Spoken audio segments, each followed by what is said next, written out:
देखिए, जब जीएसटी लागू हुआ था तब भी मैंने कहा था ये एक ऐसा दलदल है जिसे पूरा देश जो है हाथी की तरह जो है समझ आएगा। दलदल के बारे में मशहूर है कि अगर हाथी दलदल में फंस जाए तो वो जितना बाहर निकलने की कोशिश करेगा वो उतना ही उसके अंदर धंसता जाएगा और अंत में वो खत्म हो जाएगा। तो मोदी जी ने बड़ी ताकत और बड़ी मेहनत और बड़ी अकल लगाकर 15 अगस्त 2017 को जो जीएसटी नाम का एक दैत्य हिंदुस्तान को दिया, वो दैत्य अब जो है पूरे देश को धीरे धीरे अजगर की तरह निकल रहा है। अब आप देखिए कि जीएसटी में अभी सावन के पहले सोमवार को ही भगवान भोले शंकर को हिंदू लोग जो है दूध चढ़ाते हैं, उनका अभिषेक करते हैं। और उसी दिन मोदी जी ने कहा कि भगवान शंकर के अभिषेक में भी जीएसटी ली जा सकती है। तो उन्होंने वहाँ पर दूध पे भी जीएसटी लगा दी, घी पे भी लगा दी, मक्खन पे भी लगा दी, दही पे भी लगा दी, छाछ पे भी लगा दी, राई पे भी लगा दी, आटे पे भी लगा दी, चावल पे भी लगा दी, दालों पे तो पहले ही लगी हुई है। उसके बाद उन्होंने कहा कि अगर कोई घूमने जाएगा तो 1000 रुपये का जो बजट होटल जिसे हम बोलते हैं गरीब लोगों का होटल, धर्मशाला भी 1000 रुपये ले लेती है, वहाँ पर भी 12% जो है जीएसटी लगा दी है। फिर उन्होंने कहा बीमार होगा तो अस्पताल जाएगा तो अस्पताल के बेड पे भी 18% जो है जीएसटी लगा दी है। इसी तरह आप देखेंगे कि बच्चों को लिखने पढ़ने का शौक़ होता है तो बच्चों की किताबों पे जीएसटी 12% है। आज के दिन जो है अगर आप बच्चा जो है कॉपी लेने जाएगा, कलर लेने जाएगा, प्रकार लेने जाएगा, कुछ भी लेने जाएगा, उस पर भी जो है 12% जीएसटी मोदी जी ने लगा दी है। तो एक तरह से जीएसटी सिर्फ एक चीज़ पे नहीं है, वो आपके हगने पे नहीं है, मूतने पे नहीं है, उसके अलावा आपके खाने की हर चीज़ पे जीएसटी लगी हुई है। और जीएसटी लगाते हुए सरकार को जरा भी शर्म नहीं आई कि गरीब खाएगा क्या, गरीब आदमी खाएगा क्या, गरीब आदमी रहेगा कैसे, गरीब आदमी जिंदा कैसे रहेगा। एक तरह से सरकार का षड्यंत्र है कि लोग जो है, मैं हमेशा पहले भी बोलता हूँ, कई लोग मुझसे पूछते भी हैं कि आप कहते हो सांडे का एक वो होता है जानवर, तो सांडा होता क्या है? तो सांडे का एक तेल बनता है जो कि दिल्ली में जामा मस्जिद, लाल किला और कंपनी बाग हमारा एक होता था, वहाँ पर जो है वो सांडे का तेल जो है, सांडे के जो बड़े बड़े जानवर होते हैं मगरमच्छ की तरह, उनको वो जो है कढ़ाई में रखकर थोड़ा सा तल कर गर्मी देकर उनका तेल निकालते थे और उसका इस्तेमाल जो है तिला फकीरी के लिए होता है। तो बाकी जो है सांडा जो है उसको खाने पीने की जरूरत नहीं होती, उसे आप जो है हवा में नमी जो आजकल खूब है वो नमी चूस कर जो है हवा में जिंदा रहता है। उसका एक बड़ा रूप जो होता है खो होता है, जो राजस्थान में पाया जाता है, जिससे चोर उचक्के जो है किसी महल की दीवार फांदने के लिए किया करते थे। जी। उसको रस्सी बांध देते थे और उसको दीवार पे फेंकते थे, तो वो जो है उसकी जो चारों हाथ पांव होते थे उनमें वो स्पंज टाइप कुछ होता था, वैक्यूम, तो वो जितना उसे खींचोगे उतना वो जो है उससे चिपक जाता था और वो उस पर चढ़ जाते थे। तो मोदी जी ने देश के लोगों की हालत ऐसी कर दी है। अभी देश के लोगों को पता नहीं कि फसाई एक्ट जो है, जो खाद्य सुरक्षा कानून एक बना हुआ है देश में, उसमें अब ये एक प्रावधान है कि अगर कोई आदमी सरसों का, तिल का तेल खुलेआम बेचता है तो उस पर उसको जो है 6 महीने से उम्र कैद तक की सजा मिल सकती है। 50,000 रुपए से लेकर 10 लाख रुपए तक का टैक्स देना पड़ेगा, उसे जुर्माना देना पड़ेगा। और ये जो है पूरे देश में वह कानून भी अब मोदी सरकार ने लागू कर दिया है, ये लोगों को नहीं पता। अब आप खुले में जाते हैं ना कि भाई तेल दे दे, घी दे दे, गरीब आदमी क्या करता था कि लाला जी 20 रुपए का तेल दे दो, 10 रुपए का आटा दे दो, 5 रुपए की चावल दे दो, उससे वो अपनी रोजी रोटी जो कमाता था उससे अपना खाना खा पी के सो जाता था। अब जो है सरकार ने फसाई कानून भी लागू कर दिया है आज से, और जो भी बेचता हुआ और खरीदता हुआ पाया जाएगा उसको 10 साल की सजा नहीं, उम्र कैद की सजा तक का प्रावधान उस एक्ट में है।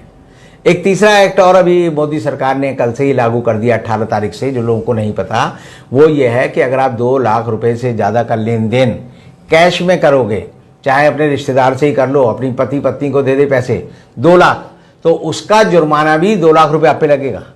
ये लोगों को नहीं पता, ये नया कानून बना दिया है। और सरकार ने ये कर दिया है कि वित्तीय लेन देनों की अब हर चीज़ की जानकारी सरकार को आपको देनी पड़ेगी। अगर आपने 10,000 रुपये भी खर्च किए, 5,000 भी खर्च किए हैं, तो मोदी सरकार ने ये कानून लागू कर दिया है। और उसमें ये है प्रावधान कि जितने का आपने लेन देन किया है उतना ही जुर्माना सरकार आपसे वसूलेगी। यानी मैंने आपको 2 लाख रुपए दिए तो 2 लाख रुपए तो आपके वाले वसूल लेगी और 2 लाख रुपए का जुर्माना मुझसे वसूल लेगी और 4 लाख रुपए सरकार को मिलेंगे। तो अब ये सरकार चाहती क्या है कि लोग किस तरह रहें, लोगों को इस बारे में सोचना पड़ेगा। अभी तक जो लोग बड़े खुश थे मोदी सरकार से, और मोदी जी का नारा भी था कि बहुत हुई महंगाई की मार, अब की बार मोदी सरकार, तो अब के बार जो मोदी सरकार, देश में मच गया हाहाकार। अब समझ आ रहा है कि जीएसटी नाम का दावानल जो है उनके देश में किस तरह जंगल की आग की तरह बढ़ता जा रहा है।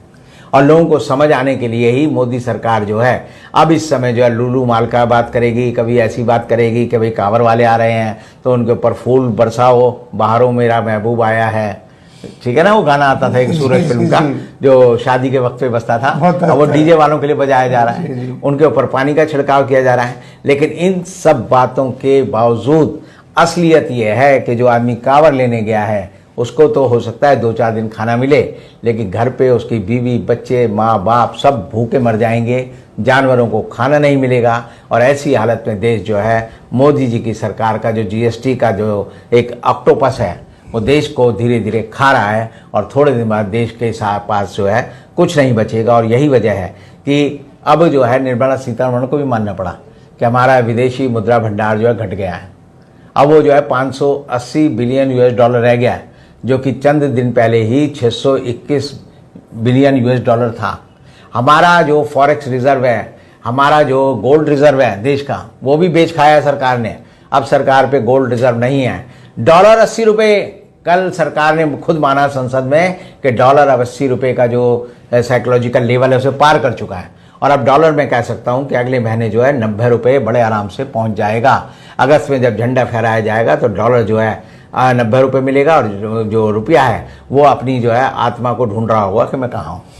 तो ऐसी हालत में जो अर्नेस्ट एंड यंग है और जो दूसरी संस्थाएं हैं, उन्होंने भारत की जो विकास के पैमाने हैं वो घटा दिए हैं। उन्होंने कहा है कि भारत अब जो है मंदी की चपेट पे आने वाला है, और मंदी की चपेट पे आने का लक्षण ये है कि अगले जुलाई महीने में 1.5 करोड़ लोगों के रोजगार छिन गए हैं। 1.5 करोड़ लोगों के रोजगार एक महीने में छिनने का मतलब है कि 1.5 करोड़ परिवार जो है पूरी तरह से नेस्त नाबूद हो गए हैं। और देश जो है कहाँ जा रहा है, पतन के गर्त में जा रहा है। लेकिन देश की सरकार जो है सिर्फ 2 संस्थाओं के भरोसे आज भी बड़ी शान आन बान से जो है बैठी हुई है।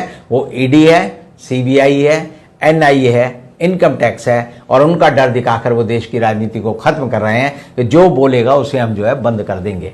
और अभी हमने देखा होगा, सबने देखा कि मोहम्मद जुबैर, जिनको की एक ट्वीट के कारण जो है बंद कर दिया गया, उसमें सुप्रीम कोर्ट के न्यायाधीश, आप देखिए DY चंचूड़ को कहना पड़ा कि ये बड़ी अजीब घोलमाल है कि जैसे ही इसको जमानत मिलती है तुरंत उसी बात पे एक FIR दर्ज हो जाती है। तो ये देश जो है इस समय डंडे के बल पर, सरकार जो है डंडे के बल पर, सरकार जो है लोगों को जेल भेजने का डर दिखाकर, सरकार ईडी का डर दिखाकर, सरकार जो है सीबीआई का डर दिखाकर, सरकार जो है एक तरह से देश को पूरी तरह से पुलिस राज और तानाशाह तंत्र में बदल दिया गया है। आज के समय में भारत नाम का देश, अगर हम 15 अगस्त को झंडा फहराएंगे और गर्व से कहेंगे हम आज़ाद हैं, तो आप समझ लीजिए आप आज़ाद नहीं हैं, आप गुलाम हो चुके हैं। हर तरह से आप गुलाम हैं। आपके पास ना बोलने की ताकत है, ना खाने की ताकत है, ना पीने की ताकत है, ना जिंदा रहने की ताकत है। हम सब एक 140 करोड़ लोगों के मुर्दा देश में बदल चुके हैं, जिनमें चंद लोग हैं, जिसमें अडानी हैं, अंबानी हैं,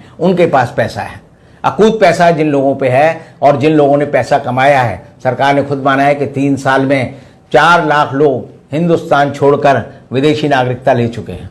और विदेशी नागरिकता फ्री में नहीं मिलती, वो कहते हैं इट्स ए पेड सिटीजनशिप।